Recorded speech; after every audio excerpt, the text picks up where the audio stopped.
বানাচ্ছি লাউ পাতা দিয়ে লোটে মাছের পাতুরি। প্রথমে লোটে মাছের মধ্যে আদা রসুন কাঁচা লঙ্কা বাটা, সর্ষে বাটা, হলুদ গুঁড়ো, কাশ্মীরি লঙ্কার গুঁড়ো, কুচনো পেঁয়াজ, ধনেপাতা, নুন আর সর্ষের তেল দিয়ে 15 থেকে 20 মিনিটের মতো মাখিয়ে রাখতে হবে।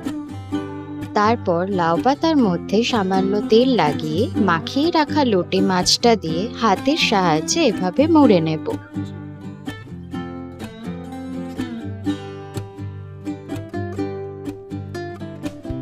এবারে চারিদিকে ভালো করে সুতো দিয়ে জড়িয়ে নিতে হবে। এরপর গরম তেলে পাতুরিগুলোকে ভালো করে ভেজে নিতে হবে। এখানে কিন্তু আমি কোনো রকম জল ব্যবহার করছি না, একদম হালকা আছে পাতুরিগুলোকে ভেজে নিলেই কিন্তু রেডি হয়ে যাবে লাউ পাতা দিয়ে লোটে মাছের পাতুরি। গরম গরম ভাতে পাতিলেবুর রস মিশিয়ে খেতে এটা কিন্তু বেশ দারুণ লাগে।